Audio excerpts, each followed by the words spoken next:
Allah itu sangat ridho. Ada orang makan satu asupan, kemudian dia muji Allah.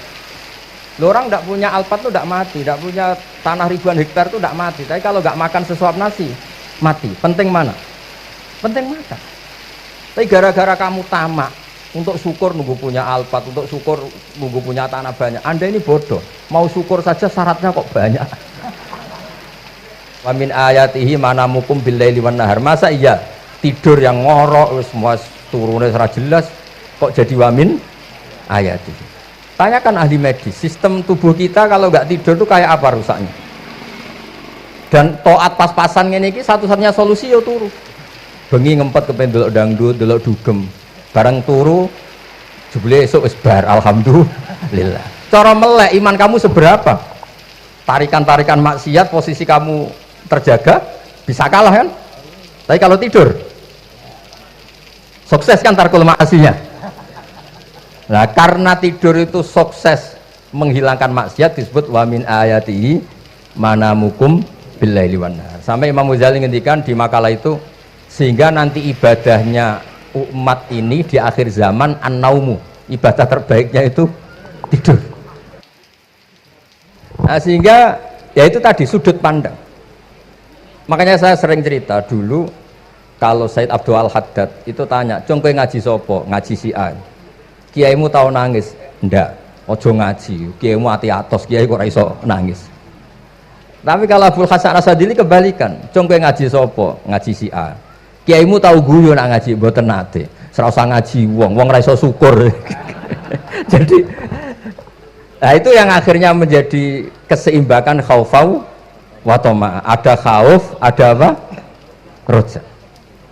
Sehingga karena sudut pandang itu nggak bisa dihilangkan, sawalangnya nggak bisa dihilangkan. Ini yang sering diceritakan kisah itu kakaknya ini. Dulu Muhammad bin Hasan Asy-Syaibani, Imam Syafi'i itu lama sekali beliau jadi ulama top yang suka fikir. Dianggap fikir itu aman, ngeringankan hisab. Nggak jenengan fikir yang dihisab malaikat apanya kan? Kan nggak bisa ngisab jenengan. Apa saja tidak punya. Punyanya problem. Nah, setelah ngaji sama Imam Malik, Imam Syafi'i tanya, yang ilmunya setingkat jenengan siapa? Kata Imam Malik, sebetulnya Abu Hanifah, tapi orangnya sudah meninggal. Tapi ada muridnya, namanya Muhammad bin Hasan Asy-Syaibani. Kamu ke sana, dari Madinah ke Irak. Dulu tempatnya di Baghdad. Setelah di Irak, Muhammad bin Hasan Asy-Syaibani itu kalau ngitung uang tuh di meja. Emasnya itu banyak, uangnya banyak, dia hitung di meja. Malah kaget. Saya ini gedeng kiai, kedunyan ini ketemu kiai, kedunyan. Ya karena Muhammad bin Hasan Asy-Syaibani itu wali, kamu tanya, kamu heran ya ada kiai kaya? Iya. Ya sudah, kekayaan ini kasihkan orang fasik, biar dipakai demenan, dipakai mabuk, dipakai ini. Terus, ya jangan, kalau kena orang fasik bahaya, jenengan saja. Semenjak itu Imam Syafi'i mulai rodok seneng duit. Jadi ada ceritanya, kok diangen-angen, nah terus keterusan umatnya kayak gini-gini itu. Jadi ini cerita nopo istihad apa? Cerita nopo istihad. Sama pangkat juga sama. Gue seneng nak wong soleh-soleh tidak ikut ngurus negara ini. Mau dikemanakan negara ini. Tapi ada yang berpikir, gue seneng nak wong soleh terkontaminasi. Ya sudah monggo. Sing isra payu jabat, nggih berpikir zuhud. Sing payu yo berpikir politik.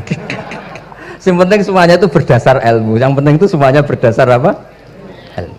Karena ilmu ini basis yang paling diridani Allah Subhanahu wa taala. Masyhur itu di Ihya sering diceritakan Imam Ghazali, "Ana alim uhibbu kulla alim." Kata Allah, saya ini alim dan sangat mencintai orang alim. Karena orang alim ini yang tahu perspektif. Orang yang enggak, yang ngiranya, saya ulang lagi, yang ngiranya itu enggak ilmiah. Di depan orang alim itu sangat-sangat apa? Ilmiah. Yaitu tadi misalnya ada ayat wa min ayatihi manamukum billaili wan nahar. Masa iya tidur yang ngorok semua turunnya serah jelas kok jadi wamin ayati. Tanyakan ahli medis, sistem tubuh kita kalau nggak tidur itu kayak apa rusaknya? Dan toat pas-pasan ini satu-satunya solusi ya turu. Bengi ngempet kepen delok dangdut, delok dugem. Bareng turu jebule esuk wis bar, alhamdulillah. Cara melek iman kamu seberapa? Tarikan-tarikan maksiat posisi kamu terjaga bisa kalah kan? Tapi kalau tidur sukses kan tarkul maksinya. Nah, karena tidur itu sukses menghilangkan maksiat disebut wa min ayatihi manamukum billaili wan nahar. Sampai Imam Ghazali ngendikan di makalah itu, sehingga nanti ibadahnya umat ini di akhir zaman an-naumu, ibadah terbaiknya itu tidur. Jadi mulane maksud kula ngeten. Sampeyan anut jalur wong alim iki turu ya ibadah, tengok-tengok ya ibadah, jagongan nggih ibadah, gojol-gojolkan ambek kanca nggih napa? Ibadah. Karena ini semuanya kul bi fadlillah bi rahmati fa bidzalika napa? Falyafrahu. Tapi kalau kamu tidak punya basis ilmu, adanya suudzon. Kiai kok jagongan guyon sewengi kiai opo? Kiai kok turu sewengi ku kiai. Karena basisnya ada ilmu. Padahal jelas ketika Rasulullah bikin urutan kebaikan, pertama Nabi ngendikan kamu menolong orang. Jika tidak bisa, terakhir Nabi ngendikan takufu syarraka anin nas fa innaha shadaqatun minka ala nafsik. Tadi beliau juga cerita di nasihat Imam Mun, idza lam tuhsin fala tusi. Kalau tidak bisa berbuat baik, setidaknya kamu tidak berbuat jelek sama orang lain. Dan potongan ini paling gampang apa? Tidur kan? Wis sampean nak turu wis ra zina, ra maling, ra ngrasani wong wis ora tusik. Nah, dengan konstruksi usul fikih seperti itu kamu tahu kualitas ayat wa min ayatihi manamukum billaili wan nahar. Ya sama, ternyata makan itu yang menjaga nyawa, ternyata makan itu yang menjadikan syukur. Kalau kamu nggak percaya puasa, sama nak poso gedang goreng itu mewah, gedang goreng itu mewah, air satu teguk itu mewah. Makanya kalau lama dulu ada santri kepengen mangan enak, ya saya ingin mangan enak gini-gini, caranya gimana? Itu rumusnya ada sate, ada mie ayam. Idamuhu alju. Kalau kamu ingin enak, lauknya itu lapar. Ya kita kalau puasa itu semuanya kan enak. Nah itu lagi-lagi basisnya itu ilmu. Nah sekarang banyak orang yang sudah tidak peduli dengan ilmu, ke ijazah dilakoni kan. Jadi kayak wiridan la ilaha illallah itu sebetulnya harus dibarengi dengan ilmu. Ini yang terakhir supaya nggak lama-lama. La ilaha illallah itu basisnya ilmu. Surga yang begitu mewah itu dibikin juga bagi yang melafadzkan la ilaha illallah. Neraka yang begitu ekstrim, sampai kalau benda dijatuhkan dari atas ke neraka itu sampai bawah nunggu 70 tahun. Bisa kamu bayangkan kalau kamu di dalam naiknya susah itu. Ini dijatuhkan ke neraka itu sampai bawah nunggu berapa? 70 tahun. Loh, neraka sebegitu ekstrim itu dibikin untuk yang menolak la ilaha. Berarti kalimat ini kalimat spesial. Kalimat yang neraka dibikin ya atas nama itu yang menolak, surga dibikin juga atas nama itu yang menerima. Itu satu saktinya la ilaha illallah. Sakti kedua, orang kafir 70 tahun ngelafadzkan la ilaha illallah sekali langsung dihukumi mukmin. Yufar lahum ma qad salah. Qul lil ladzina kafaru iyantahu yufar lahum ma qad salah. Orang yang melafadzkan la ilaha illallah Muhammadur Rasulullah itu dosa 70 tahun kafir itu hilang semua. Tapi gara-gara ada ilmu terus diumumkan tahlil dening Kiai Haji Niam mesti sing mburi wah sawi mesti. Padahal kalau kamu tahu ilmunya tadi ini kalimat yang luar biasa, kalimat yang bisa melebur dosa. Bahkan dalam madzhab Sadiliyah itu unik. Kalau kamu wiridan la ilaha illallah itu jangan istighfar dulu, istighfarnya belakangan. Alasannya Abdul Hasan As-Sadili itu fa'lam annahu la ilaha illallah wastaghfir li dzambik li hadil kalimah. Orang kafir 70 tahun dia istighfar 100 kali enggak akan dimaafkan Allah. Tapi ngelafadzkan la ilaha illallah langsung dimaafkan. Jadi orang bisa dimaafkan tuh barokahnya la ilaha illallah.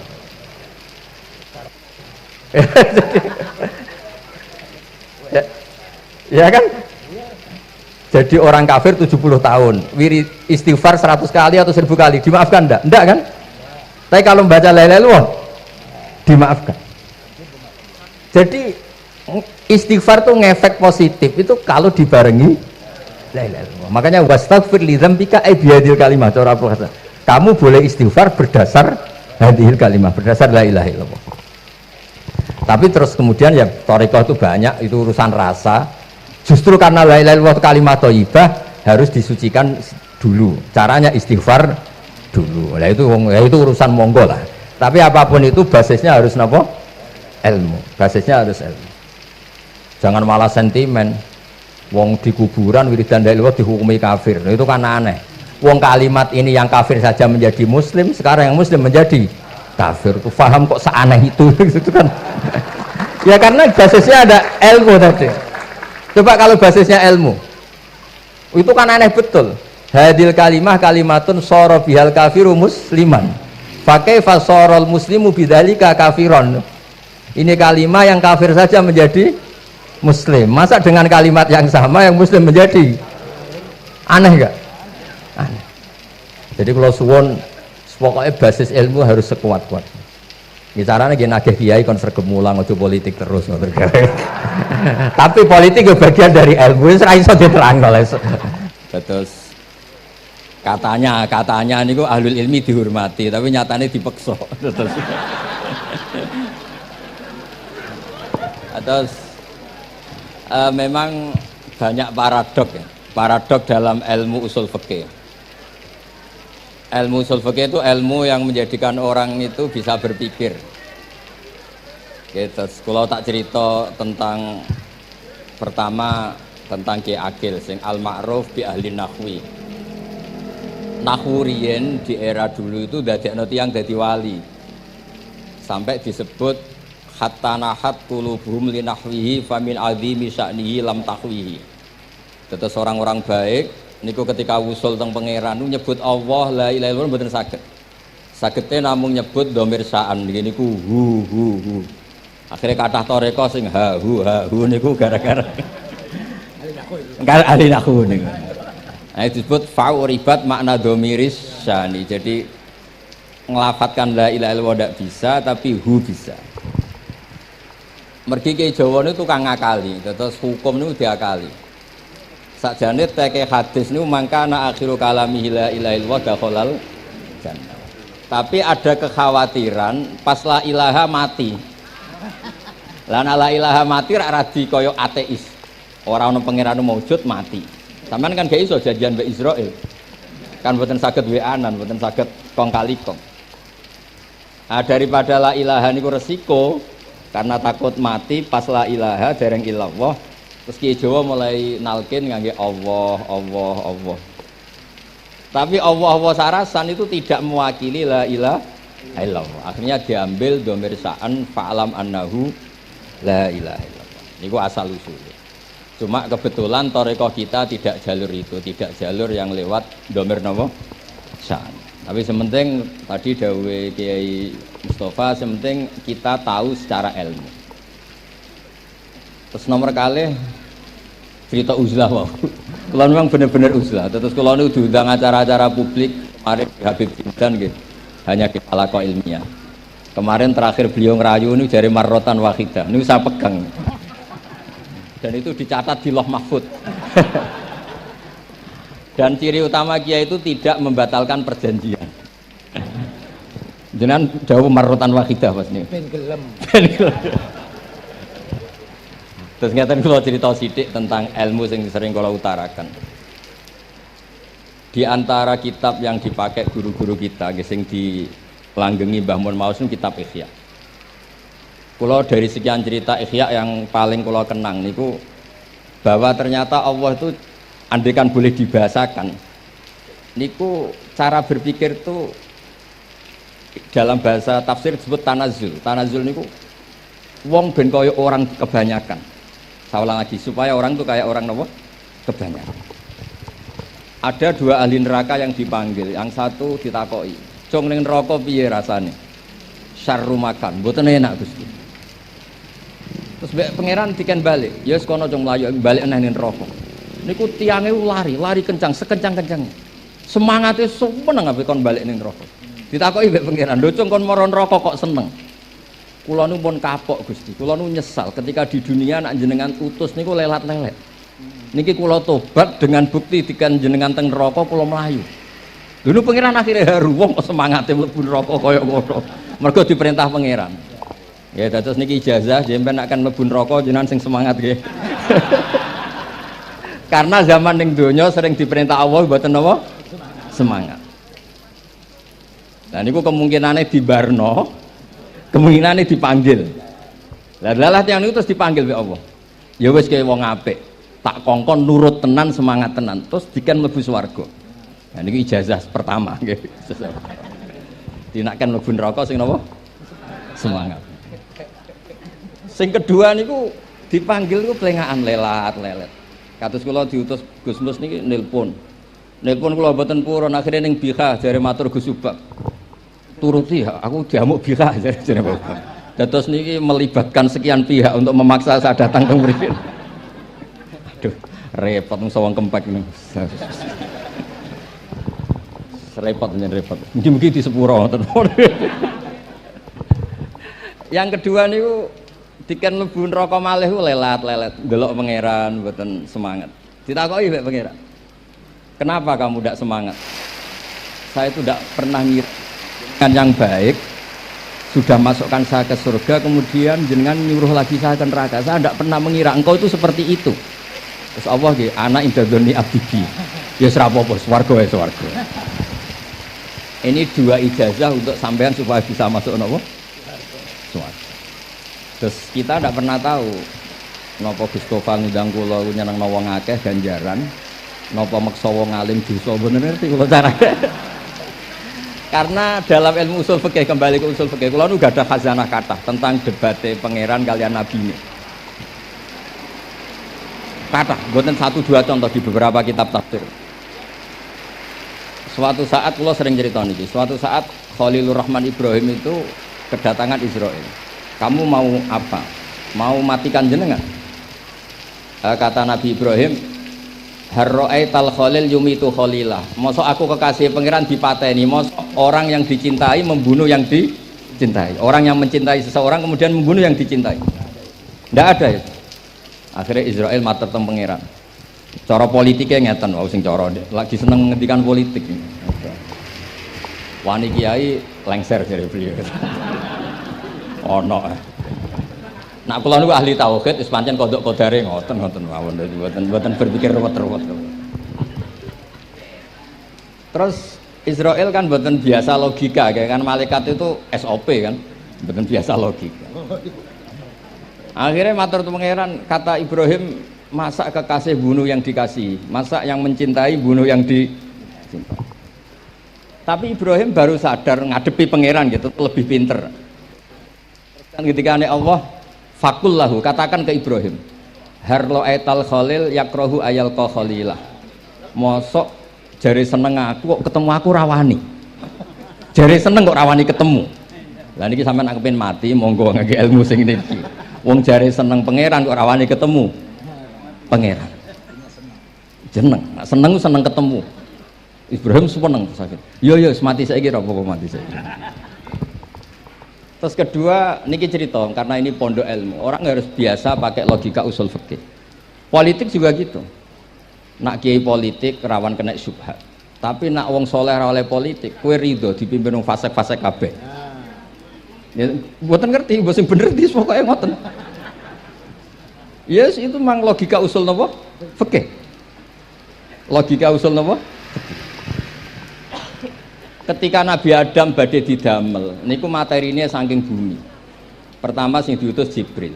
Jibril ambekan qabdotan minal ardi, segenggam bumi. Saya mau bikin Adam, materinya dari bumi. Setelah datang ke bumi mau ngambil ista'adzat billah. Maksudnya ista'adzat billah, a'udzu billahi minka, saya berlindung Allah dari kamu. Antasinani. Kalau ngarepe Gustofa dari ahli nahwu dados kula niki tak goleki tenan pancen syanahu mun mutaaddi bi nafsi. Mungkin nek dibuli ku antusinani kok panjang tadi cerita. Saya ndak ingin bagian dari saya diambil, kok aku bolong. Iku cara bumi itu sudah masalah. Terus akhirnya Jibril kembali, ya Allah, dia berlindung kepada engkau maka saya lindungi. Allah membenarkan Jibril, Mikail juga sama. Tapi ketika Israel, ini Israel itu masalah memang. Ketika disuruh ngambil bumi, buminya ista'adat billah, tetap diambil. A'udzu billahi minka antasinani. Saya berlindung Allah supaya kamu tidak melukai saya, menciderai saya dengan mengambil bagian dari saya. Kata Israel, wa a'udzu billah alla unafidhu amroh. Saya juga a'udzu billah diperintah Allah kok tidak kasil. Kudu kasil. Lah saya tidak tahu yang benar istilahnya Jibril apa istilahnya Israel. Terus memang sudut pandang. Makanya dulu ketika banyak pondok putri itu kiai-kiai kuno dulu itu menentang. Alasannya nggih, nak bojone jelas khawatir kiai ini kecoba itu jelas. Tapi banyak kiai itu nggih khawatir tenan. Kecoba fitnatin nisa. Tapi ketika logikanya dibalik, apa kamu ridho para perempuan-perempuan muslimat itu tidak dapat pendidikan apa? Agama. Hanya karena orang soleh tidak punya nyali, tidak punya peduli mengajar. Tapi dia saged diwalik. Ustaz-ustaz sing imane pas-pasan niku kowe ridho nak kecoba. Sampeyan milih mana? Ridho kecoba apa ridho bodoh? Nah, logika-logika usul fikih ini yang kemudian dipakai Wali Songo. Dipakai Wali Songo kemudian membiarkan sekian tradisi yang insya Allah itu salah sebetulnya. Tapi tidak sebanding dengan asmane Allah Subhanahu wa taala. Misalnya begini. Nggih niki dirungokno mawon. Sampeyan ra paham mboten napa-napa. Sampeyan nak ra paham sanggep ae tawadhu. Pantese wong awam yo ora paham. Nak paham dadi kiai. Terus biasa mawon sampeyan nak ra paham aja tersiksa. Umpamane jenengan mboten kiai kok kon paham. Nah sampeyan pinter kados kula mestine ora ngrungokno, semangate hasuh. Terus rivalitas berkono. Nah, cara Mbah Mun nak cerita ngoten, dhisik ke zaman bodho iku angger kiai mbok cucuk. Bareng padha kiai niku koyok saingan. Niku pun sunatullah ndak bisa dihindari, niku pun sunatullah. Terus kembali lagi ya. Logika-logika usul fikih niku dipakai oleh Wali Songo. Ngeten ada cerita ini rungokno nonton. Itu sudah saya cek di beberapa riwayat termasuk di Musnad Imam Ahmad.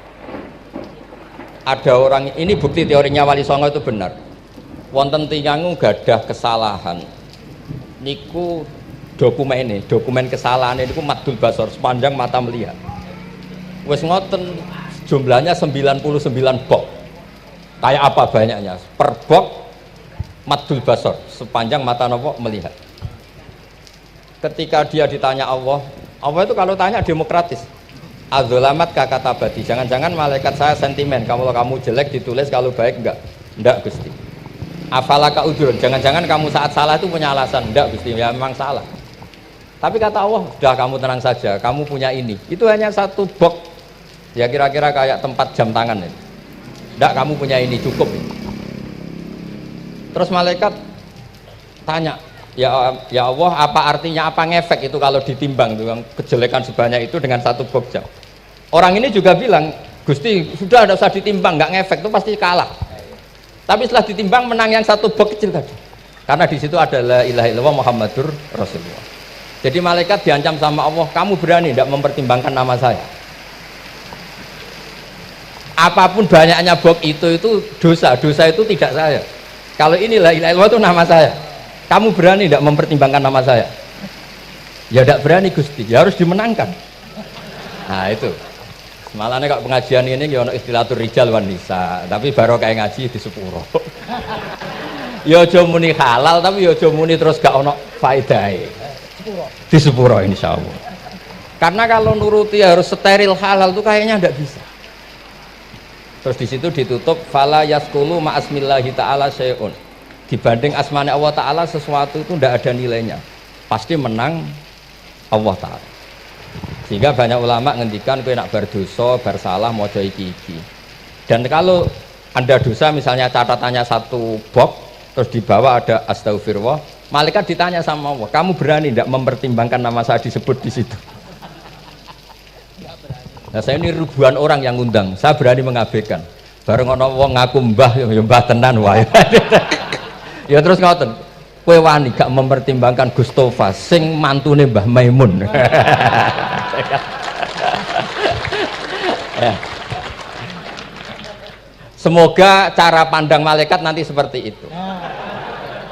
Tapi nanti kalau malaikat cara pandang, mbah kok tukang maksa putu. Itu mbah model opo. Nah, saya ini sudah ngalah satu kali. Berikutnya logika kedua yang insya Allah terbangun di kalangan malaikat, yaitu mbah ora oleh maksa napa putu. Ning dinggon mbah yang baik putune dolanan di barno. Ini ora. Putu lagi asik-asik dolanan. Rene kon nyapu. Itu udah jenis mbah yang baik. Nah ini pentingnya ngaji. Kalau nate ditanya sama seorang dosen, Gus, masa iya Quran yang katanya mutu semutu-mutunya, kemudian ada ayat kulu washrobu, mosok urusan mangan, gak usah disuruh orang juga makan. Terus kualitasnya kulu washrobu itu di mana? Terus kalau jawab, terus sorokan yang penting wopo, rapat utawa seminar. Ndak ada rapat, ndak ada seminar itu kamu ndak mati, tapi kalau nggak makan itu mati. Penting mana? Ya penting makan.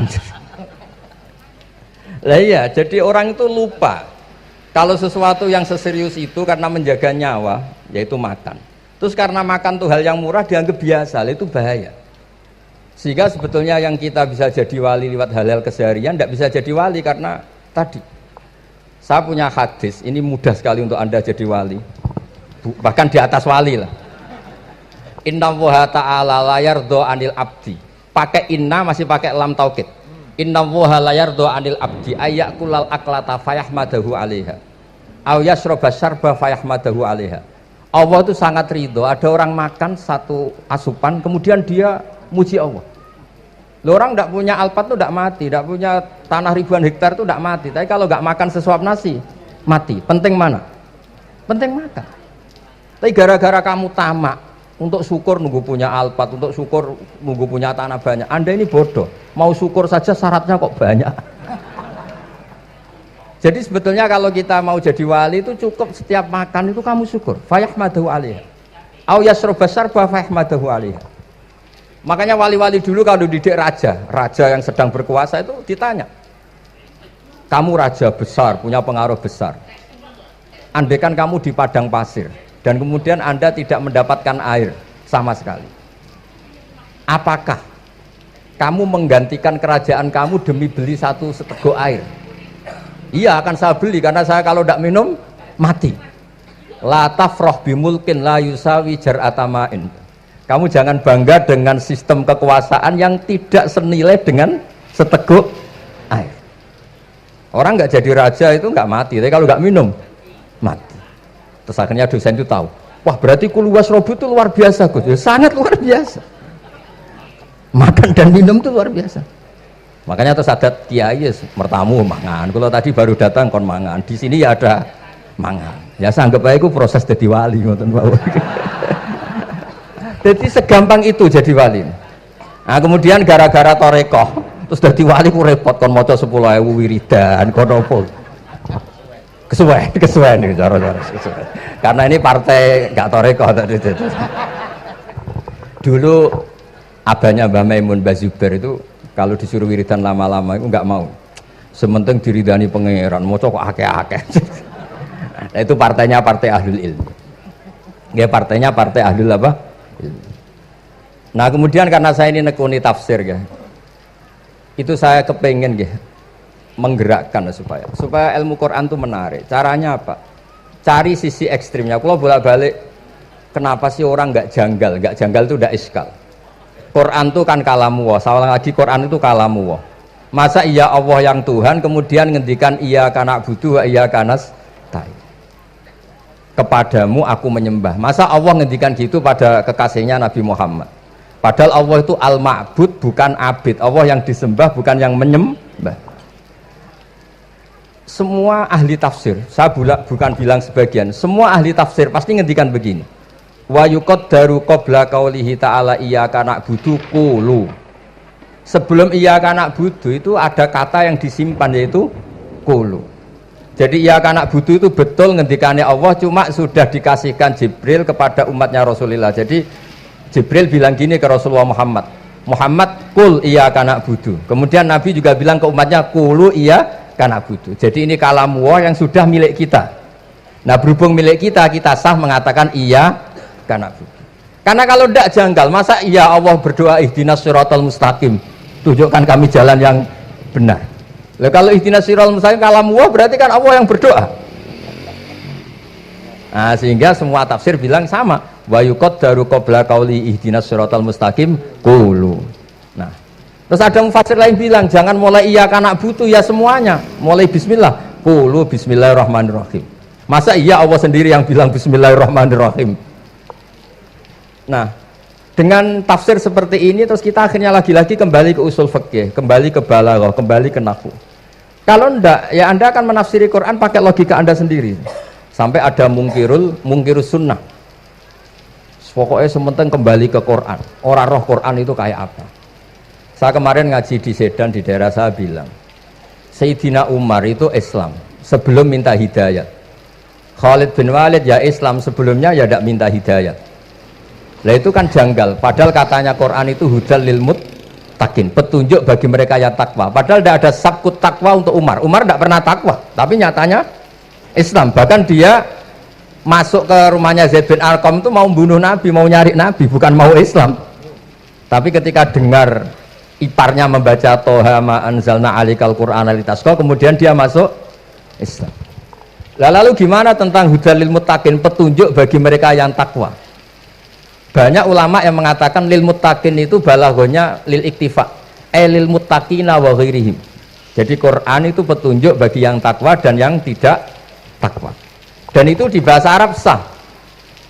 Di bahasa Arab sah. Misalnya gini ya, kalau sampean punya ponakan dolan, cung-cung nang mangan. Ya maksudnya ya mangan mbek ngombe, mangan tok seretan mati kan. Itu kan satu paket. Saro bila taqikumul harra wal barda. Pakaian yang melindungi dari panas. Di situ enggak disebut wal barda, tapi artinya juga wal barda. Karena kalau tidak diartikan lil iktifa, nanti Quran itu memberi petunjuk bagi yang sudah muttaqin, corong doang nguyai segoro, wis takwa kok. Nah ini kita butuh ahli tafsir yang al-usuli. Karena itu yang menjadikan Quran punya kualitas lagi. Seolah lagi punya kualitas lagi. Kalau ndak, Quran tuh kayak biasa-biasa saja, kayak tadi kulu wasrobu kayak dan seterusnya dan seterusnya. Jadi kalau suwun barokahnya hormat sama orang alim kados Ki Akil, Ki Siras dan tenaga keluarga mriki. Orang menghidupkan logika ilmu lagi. Jadi kalau seneng lah nak dalam Gusmus ahli ilmu boten krana niat fakir boten. Biar sampean ngerti lah kalau ngadepi ahlul ilmi itu pun boten level. Ahlul ilmi itu kalau punya logika itu tidak bisa dibantah. Saya beri contoh sekian contoh yang nyata yang diajarkan Rasulullah SAW.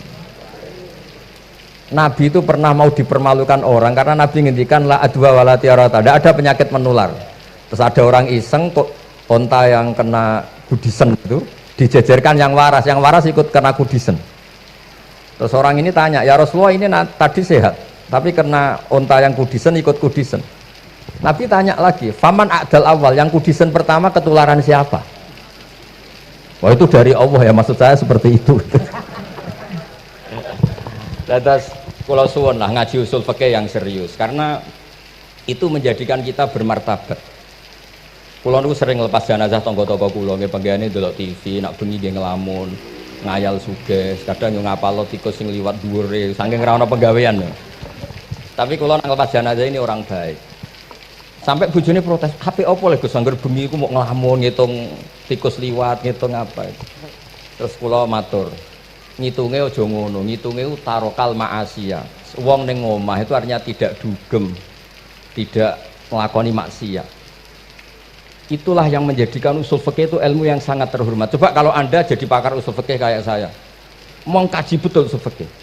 Orang tidur semalaman jangan bahasakan tarokat tahajud, wa tarokal witro, wa taroka qiyamal lail. Tapi bahasakan taroka zina, wa tarokal ghibah, wa taroka kada wa kada minal ma'asi. Keren boten? Keren. Kalau kamu udah ahli usul fikih maka kiai kok amen turu. Kiai kok guyon suwengi. Lu kiai guyon suwengi itu melawan. Kiai itu ustaz juga manusia. Karepe bengi ku ya kepen nonton. Tapi kan boten pantes. Akhirnya korbane santri ini dijak guyon gak jelas. Lah apel ning rondo ya ora pantes. Ngelawan nafsu iku berat. Carane ya dilalek-lalekno guyon iku. Lah muga-muga malaikat kabeh ahli usul fikih nganggep ngono iku perlawanan terhadap keinginan umpama maksiat.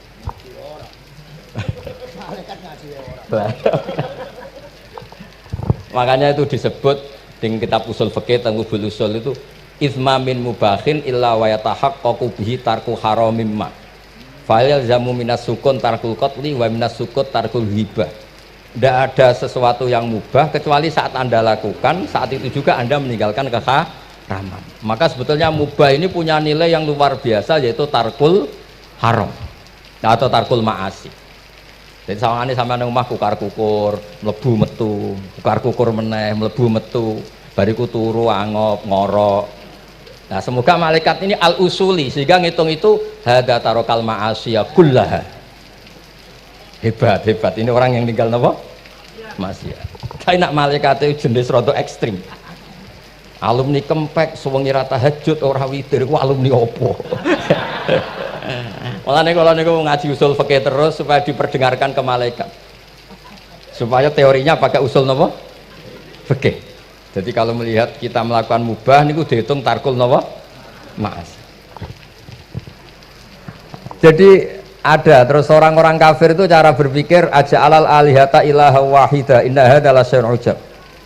Muhammad ya tentu mereka masih jangkar. Muhammad problem kita ini banyak. Kalau Tuhannya satu tidak cukup. Ada problem kredit macet, ada problem macam-macam kan, utang piutang macam-macam. Kalau Tuhannya satu tidak cukup. Kita butuh Tuhan banyak karena problem kita banyak. Lalu Nabi mengajarkan mereka apa logika yang dibangun. Kalau kamu jadi buruh, kemudian majikan kamu banyak, semuanya merintahkan kamu bingung nggak? Ya bingung. Tuhan kamu itu majikan kamu. Kalau banyak-banyak perintah semua, kamu yang bingung. Ya sudah mat Tuhannya satu saja. Itu disebut daraba masalah rojulan fihi syuraka umutasakisuna wa rojulan salamal lirrojul.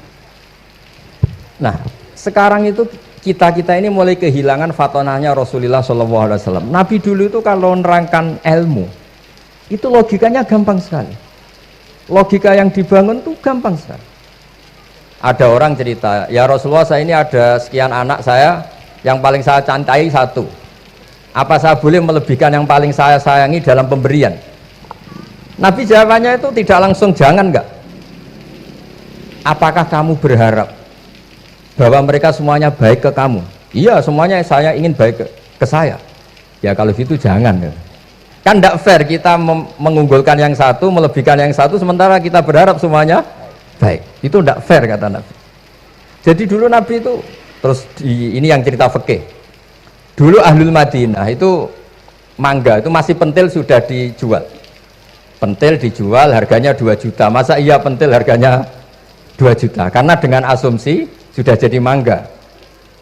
Tapi ketika Nabi datang di Madinah dan penduduk Madinah itu abkhosna sikailan, orang paling buruk dalam pertimbangan dalam jual beli. Nabi cara ngendikannya itu unik. Ara'aitum lau anna waha yamna'us samra fabima yastakhillu ahadukum mala akhi. Kalau pentil ini ternyata kena angin terus kemudian tidak jadi buah, lalu kamu nerima uang 2 juta itu atas nama apa? Atas nama beli pelem, nyatanya belum jadi mangga. Mosok kalau pentil seharga 2 juta. Semenjak itu terus Ahlul Madinah sadar kalau jual buah itu nunggu ba'da buduwi solahiyah, setelah samroh ini berbentuk. Tapi Nabi tetap ngendikannya pakai logika. Nah, sekarang banyak kiai yang sidik-sidik neraka. Sebenarnya Nabi itu ngajari logika. Ada pemuda dia itu hipersek, mau masuk Islam tapi tetap boleh bebas. Saya ini ingin Islam tapi jangan larang seks bebas. Wah itu sahabat semuanya melarang ketemu Nabi karena ini ngawur betul, masa pamit Islam kok. Tapi setelah gaduh, Nabi tanya, kenapa gaduh? Ada pemuda mau masuk Islam tapi yasta'izinu fi zina, dia minta izin supaya tetap boleh zina. Kata Nabi, suruh saya ke sini. Setelah datang di depan Rasulullah, logika yang dibangun Nabi itu luar biasa. Atuhibbuhu li bintik. Kamu suka punya anak putri kemudian jadi demenannya orang laki-laki hidung belang? Ya enggak, saya bunuh orang itu. Andaikan itu ke ibu kamu, saya bunuh orang itu. Atuhibbuhu li bintik, atuhibbuhu li ummik, atuhibbuhu li ukhtik, atuhibbuhu li kholatik. Kamu suka punya anak putri yang jadi demenannya orang? Ya tidak suka ya Rasulullah. Kamu suka kalau punya ibu didemeni orang banyak? Ya tidak suka Nabi. Sampai otaknya itu yastakbihu zina, sehingga otaknya itu wah zina itu buruk betul. Akhirnya ya Rasulullah sudah, saya mau se-Islam tambah zina-zina. Karena logika yang dibangun Nabi itu luar biasa. Nabi pertama mengingatkan atuhibbuhu li bintik, atuhibbuhu li ummik, atuhibbuhu li ukhtik, atuhibbuhu li kholatik. Sampai dia ini nggak bisa apa-apa. Sudah Nabi sudah. Jadi logika ini yang harus kita waris. Lagi-lagi kembali yang bisa waris itu ahlul ilm. Sama itu kan kayak diskusinya Nabi Yahya dan Nabi Isa.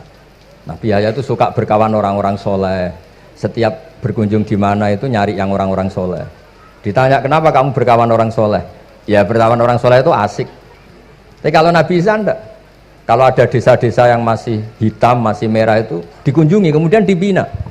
Ditanya sama Nabi Yahya, lima anda tanzilu ala syirarin nas. Kok kamu kumpul orang-orang yang kayak gitu? Jawabnya beliau, innama ana tabibun udawil mardo. Di mana-mana nabi itu ya dokter, di mana-mana dokter nyembuhkan yang sakit. Jadi dulu logika kebalikan itu dibangun, sehingga dulu ulama khilaf itu ikhtilaful a'immah apa? Rahmah. Masyhur itu. Saya sering cerita dan itu ada di kitab Khilyatul Auliya. Nabi Yahya itu lebih ceria. Nabi Isa itu agak sering cemburut. Atau kebalikannya, pokoknya yang satu tuh mali aro ka'abisan ka'annaka taqnatu min rahmatillah. Kamu kok sering cemburut, seakan-akan rahmat Allah itu terbatas, wong kok ra iso syukur. Yang satu gojlok, mali aro ka dohikan ka'annaka ta'manu min makrillah. Kowe kok guya-guyu, kok is bebas